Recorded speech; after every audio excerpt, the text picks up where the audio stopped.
पर बलात्कार है, बलात्कार की घटना के बाद आरजी कोर्ट में, मैं समझता हूँ कि स्वास्थ्य दफ्तर के लोग भी इसमें लिप्त हैं और स्वास्थ्य दफ्तर के ऊपर में मंत्री भी लिप्त है और मुख्यमंत्री भी लिप्त है। तो मैं समझता हूँ कि जैसे तहकीकात नीचे की तरफ जानी चाहिए वैसे तहकीकात ऊपर की तरफ भी जानी चाहिए। पूरा एक माफिया है और ये माफिया के लोग सिर्फ सरकारी जो दफ्तर है इसके विषय में, जैसे मेडिकल कॉलेज है वहाँ पे उनके लोग सिर्फ मौजूद नहीं है, पुलिस प्रशासन में उनके लोग मौजूद है, साधारण प्रशासन में उनके लोग मौजूद है और कुछ हद तक बाकी सब जगह जहाँ पर सोशल ओपिनियन बनते हैं वहाँ भी इनके लोग पेड लोग हैं जिनको पैसा दे के, तनख्वाह दे करके, सुविधा दे करके वो लोग रखते हैं। और ये माफिया जिस तरीके से काम कर रही है उस माफिया का काम करने का जो तरीका है उसमें पॉलिटिकल जो रिक्वायरमेंट, पॉलिटिकल जो सपोर्ट है ये बहुत अहम हो जाता है। तमाम चीजों देखिए ये तो काफी गंभीर आरोप है और ये बात स्पष्ट है कि संदीप घोष आरजी कोर्ट मेडिकल कॉलेज में जिस तरीके से अपना पूरा काम को अंजाम दिया करते थे, उनका एक बड़ा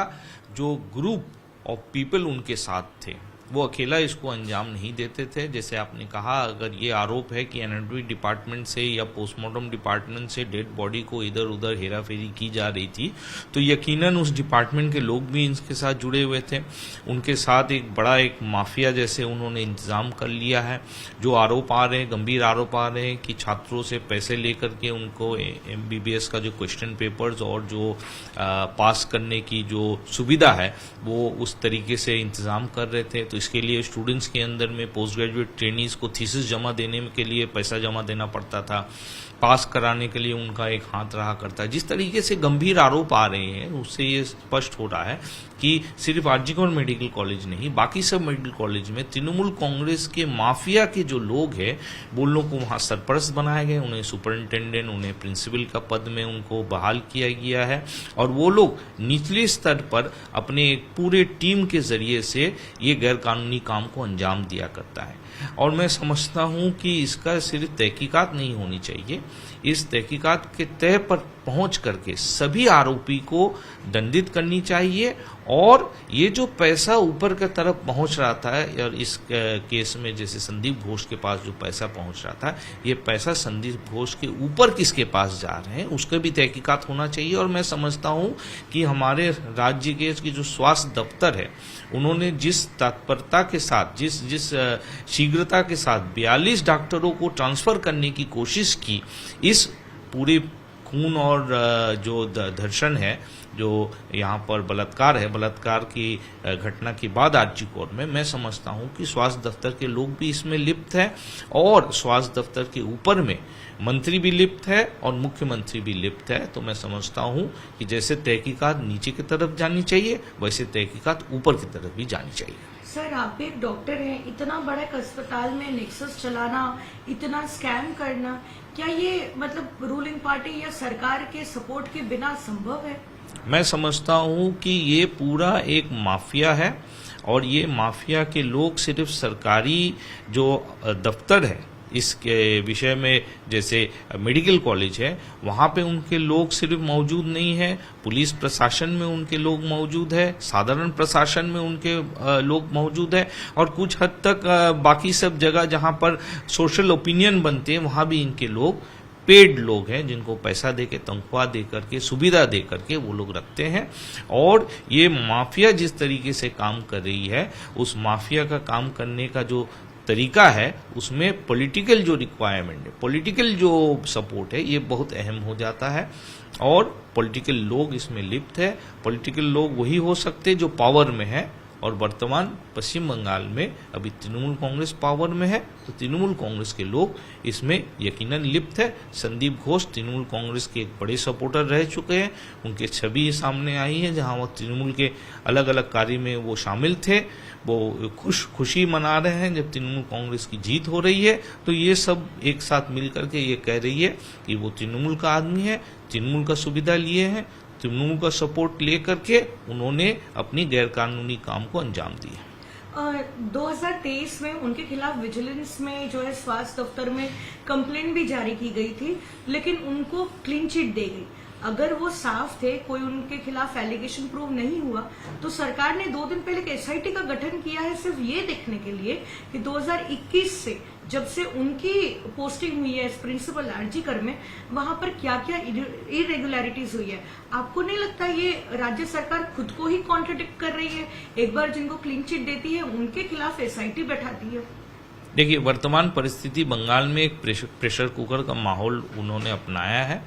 और बंगाल में जिस तरीके से तापमात्रा और प्रेशर बढ़ रही है, वो प्रेशर को रिलीज करने के लिए कभी कभी वेल्व सरकार खोलती है और मैं समझता हूँ ये एसआईटी गठन करने का जो कार्य है वो वर्तमान परिस्थिति में जो प्रेशर, जो दबाव तृणमूल कांग्रेस के ऊपर बनी हुई है, सरकार के ऊपर में जो बनी हुई है, उससे प्रेशर रिलीज करने की एक कोशिश है। हकीकत ये है, अगर क्रम चक्र आप देखिए तो संदीप घोष को कई एक बार प्रिंसिपल पद से हटाने की कोशिश की गई थी, लेकिन उन्होंने आने वाले प्रिंसिपल को अपने घर में ढुकने से ही रोक दिया, उन्होंने गेट में ताला लगा दिया। उसके बाद कुछ ही देर बाद हम देखते हैं कि नए प्रिंसिपल को वापस जाना पड़ता है और संदीप घोष फिर अपना पद पर बहाल हो जाते हैं। फिर हम देखते हैं कि उनके खिलाफ गंभीर आरोप उन्हीं के अस्पताल में जिन्होंने सुपरिटेंडेंट पद या डिप्टी सुपरिटेंडेंट पद में आसीन थे, उन्होंने ये गंभीर आरोप लगाए हैं आपके वेंडर्स के बारे में, आपके अर्थनैतिक दुर्नीति के बारे में। कई एक उनके जो कार्य है जो दुर्नीतिग्रस्त है, उनके घोटाले के बारे में उन्होंने लिखित रूप में स्वास्थ्य दफ्तर को बताया, लेकिन हम देखते हैं कुछ दिन बाद उनको क्लीन चिट मिल जाती है। उसके बाद राज्य सरकार इस दबाव में पड़ करके अब ये सीट गठन कर रही है। ये सीट का लक्ष्य क्या है, सीट कितने दूर तक जाएगी, वो आने वाले वक्त बताएगी। लेकिन मैं समझता हूं कि घटनाक्रम को आप देखें तो संदीप घोष तृणमूल कांग्रेस की मदद से इन तमाम कार्यों को अंजाम दिया है और ये जो बच्ची की हत्या और बलात्कार हुई है उसमें भी उनका जो हाथ है वो लिप्त है, वो सामने आने वाली है। सर, आखिरी सवाल, संदीप घोष पर तो कोलकाता पुलिस ने ज्यादा कोई जांच तो की ही नहीं थी, लेकिन जैसे ही ये घटना घटी, जो डॉक्टर्स आवाज उठा रहे थे, जो प्रोटेस्ट कर रहे थे, उनको भी नोटिस भेजा जा रहा था। आप भी उस रैली में शामिल हुए थे, तो पुलिस की तत्परता जो है डॉक्टरों को नोटिस भेजने में दिख रही है, लेकिन संदीप घोष के खिलाफ जो एलिगेशन है उस पर कार्रवाई पर नहीं दिखी। देखिए, इस विषय पर सुप्रीम कोर्ट ने गंभीरता से अपना विचार उन्होंने सामने लाया है। सुप्रीम कोर्ट ने ये समझ अपने आप में कर ली है कि पश्चिम बंगाल में जो प्रशासन है, विशेष करके जो पुलिस प्रशासन है, वो जो आरोपी है, जो लोग इस पूरे घटनाक्रम में 9 अगस्त के बाद तथ्य को छिपाने की कोशिश कर रही है, वहां पर सही तरीके से इन्वेस्टिगेशन न हो, उसके लिए वो लोग तत्पर है और जो लोग आंदोलित है उनके ऊपर पुलिस प्रशासन, साधारण प्रशासन दबाव बना रही है। ये सुप्रीम कोर्ट ने अंदाजा लगा करके कल अपने जो ऑर्डर है उसमें कलकत्ता पुलिस और साधारण प्रशासन को फटकारा है।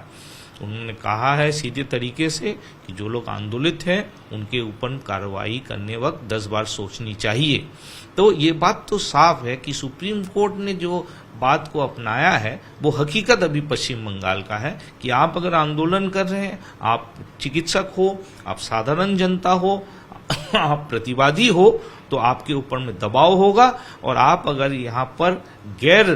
कानूनी कार्य कर रहे हैं, आप वहां पर तोड़ भांग कर रहे हैं, तो आपके खिलाफ पुलिस जिस तरीके से कार्रवाई होनी चाहिए वो नहीं करेगी।